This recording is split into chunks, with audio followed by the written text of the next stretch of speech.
Hello friends, welcome back to my channel short hand with Shani. आज हम discuss करने वाले हैं UP triple SC steno aspirants की दो सबसे बड़ी परेशानियां। देखो, सबसे पहली परेशानी तो है, सबसे पहली जो दिक्कत उनको आ रही है इस टाइम कि high quality exam oriented dictation का उपलब्ध ना होना। इसका मतलब है कि क्वालिटी का इशू होता है। जो डिक्टेशंस जो यूट्यूब चैनल पर या मार्केट में अवेलेबल हैं, वो या तो बहुत ज़्यादा हार्ड होंगी, ठीक है, या फिर बहुत ज़्यादा ईजी होंगी। एक बैलेंस नहीं है, ठीक है। एक जो बैलेंस होना चाहिए डिक्टेशंस में वो नहीं है, ठीक है। और दूसरी दिक्कत क्या है उसमें क्वालिटी में कि डाइवर्स सोर्स से नहीं होती हैं मेडिटेशंस। डाइवर्स सोर्स का क्या मतलब है कि कोई अगर बोल रहा है तो संपादकीय बोल रहा है तो संपादकीय ही बोलता चला जा रहा है। कोई बोल रहा है तो जो है डिबेट्स ही बोलता चला जा रहा है, ठीक है, विधानसभा वाली लोकसभा की। या फिर कोई जो है निबंध माला से बोल रहा है तो वहीं से बोल रहा है, ठीक है। कोई वैरायटी नहीं है, ठीक है, सोर्सेज में। और उसके बाद अगर कोई डिक्टेशन जैसे बोलते भी हैं तो अब आपको अपनी गलतियाँ मिलानी है, तो उसकी पीडीएफ वगैरह भी अवेलेबल नहीं होती है, ठीक है। एक तो परेशानी हुई ये हुई, ठीक है। और उससे भी बड़ी बड़ी परेशानी ये है कि डिक्टेशन तो हो गई, लेकिन उस डिक्टेशन की आउटलाइन नहीं प्रोवाइड करते हैं। उस डिक्टेशन की आउटलाइन ही नहीं मिलती बच्चों को, ठीक है। और अगर आउटलाइन मिलती है तो बस कुछ शब्द, जो कुछ कुछ 8-10 शब्दों की आउटलाइन बताते हैं, उसके बाद बस छोड़ देते हैं, ठीक है। तो बस कुछ ही शब्दों की आउटलाइन बताते हैं। तो एक आउटलाइन का इशू है, और उसमें आउटलाइन में भी क्वालिटी का इशू आता है।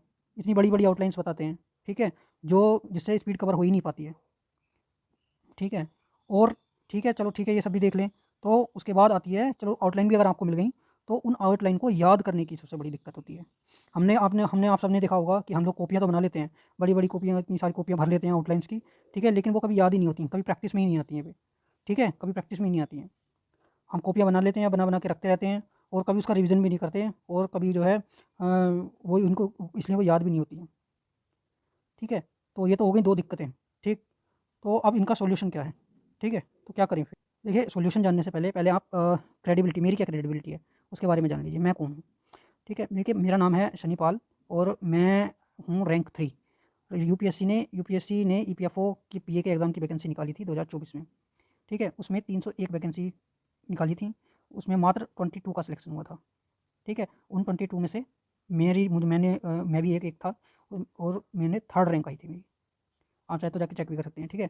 इसमें 120 वर्ड पर मिनट की शॉर्ट हैंड का टेस्ट मांगा था, वो मैंने क्लियर किया है, ठीक है। एक तो बात हुई ये।